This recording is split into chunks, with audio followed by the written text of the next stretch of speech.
When the Lasombra reasserted control over their old religious power centers, the Ventrue responded by expanding their influence in the new nobility, government, and multinational corporations.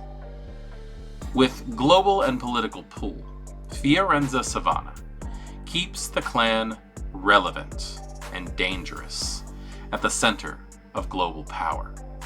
Hard-nosed and unafraid to tell another vampire to take a running jump, Fiorenza worked hard as a mortal and continues to do so as a kindred to ensure that wealthy and powerful vampires remain in their positions. Moving up through NGOs and the UN, she's known everyone worth controlling in the Davos elite. Her sire targeted her for her contacts list and discovered her Machiavellian political and business acumen.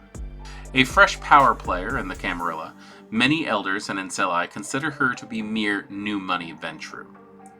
Their wiser clanmates know her actions sway councils, corporations, and individual mortals possessing real power.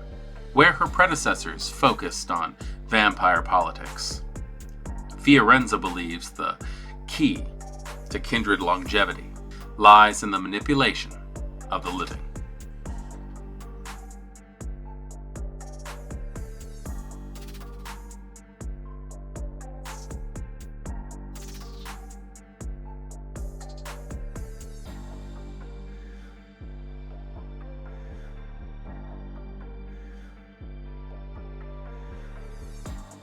Greetings, Kindred. I am Voivode Maquette, and welcome back to our World of Darkness. And tonight we're going to be going over the Fiorenza Savona Loresheet, found in the core book of Vampire the Masquerade 5th edition.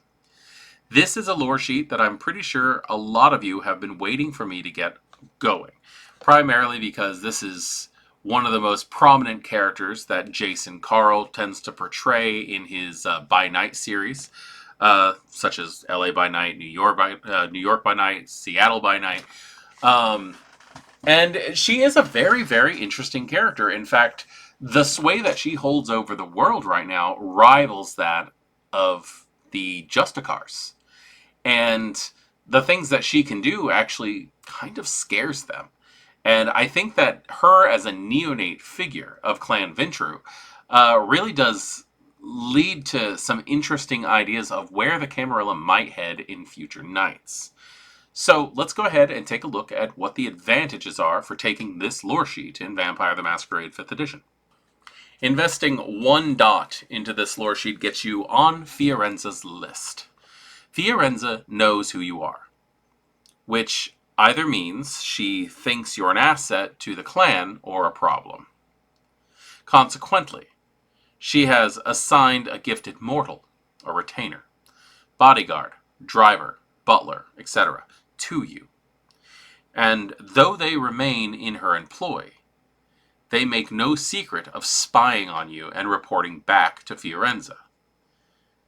And they never drift far, even if dismissed. If the mortal is harmed or killed, Fiorenza makes a note that you're not to be trusted. But if your conduct is good, you move further into her good graces. This one right here, obviously, if you're a fan of LA by Night, is Eve.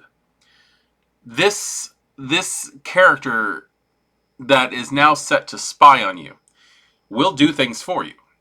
Will handle whatever situations that you give them. However, they are reporting back everything that they have to say on Fiorenza, who is now evaluating your worth. This is the first step into possibly a whole new way that the World of Darkness actually works. Investing 2 dots into this lore sheet gets you breakfast with Fiorenza. Despite her high-profile role, once per story, Fiorenza will make a space in her busy schedule to meet with you. Maybe you have dirt on her, or perhaps you are a close friend. A meeting with Fiorenza can be lucrative and informative. if you ask her the right questions.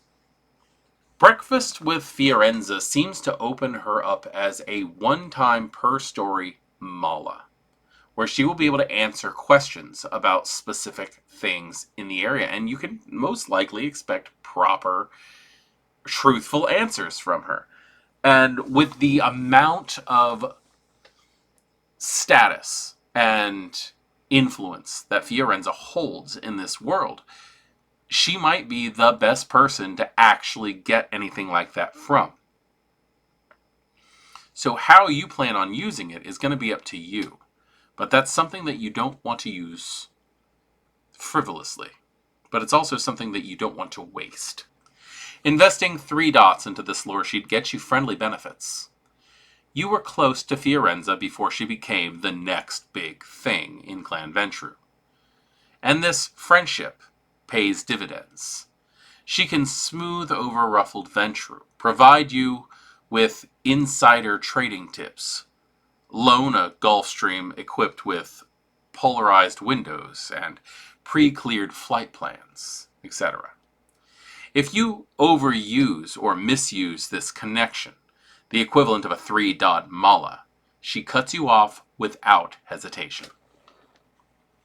So having Fiorenza officially counted as a 3-dot mala on your sheet, that is definitely worthwhile, especially with all the benefits that can come with. But keep in mind that when you have a mala, traditionally there is a payback, or at least a way of saying thank you that needs to happen. You do not want to take advantage of this woman, because as amazing as a friend that she can be and the benefits that come with it, imagine how horrifying of an enemy Fiorenza Savona could actually be.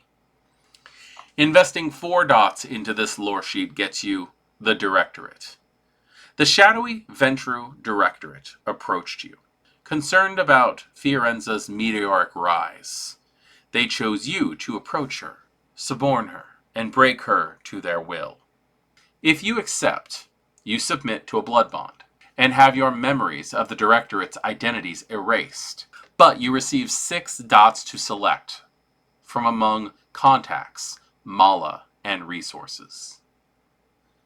Of course, you could approach Fiorenza and offer to work as her double agent. I like the Directorate because it gives you a choice. Are you going to be working against Fiorenza, or are you going to be working with Fiorenza?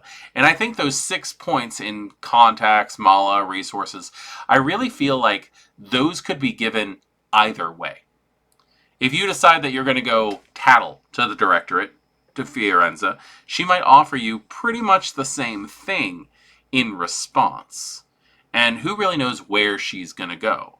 So with this 4th level, if you want to call it that, of this lore sheet, are you standing up for the new guard, or are you sticking with tradition? 5 dots into this lore sheet gets you government motion. Fiorenza owes you a favor, and once per chronicle, she agrees to influence a mortal political leader as you request. Her suggestions equal 5 dice to distribute as you like among any role involving government action. If you create a major political disturbance or otherwise act to reinforce Fiorenza's suggestions, the storyteller may add other dice based on your plan and on how well you succeed at it. So you're at this point playing a vampire, most likely a neonate, maybe an ancillae, who has full government backing, depending on what you want to do. You have at least the chance to speak with them, getting 5 additional dice added to what you might attempt to have done on something of that scale. Declare martial law, firebomb a city, have an area cut off, have the DEA come in and start ripping things apart. Like, there's so many different things that you could acquire with this, and it gives you a chance. It does not give you an automatic success. But those 5 extra if you're in a situation where you're dealing with this already, you probably have a substantial dice pool. already. And you're putting Fiorenza on the line. So what would you use it for is really the big question here. And everybody, clans do not come into play on this lore sheet. Sect actually does not have to come into play on this lore sheet. As we saw in LA by Night, Victor Temple, an Anarch Baron, had access to this. It's really whoever Fiorenza might think is worth having around in the long run who would have access to this lore sheet.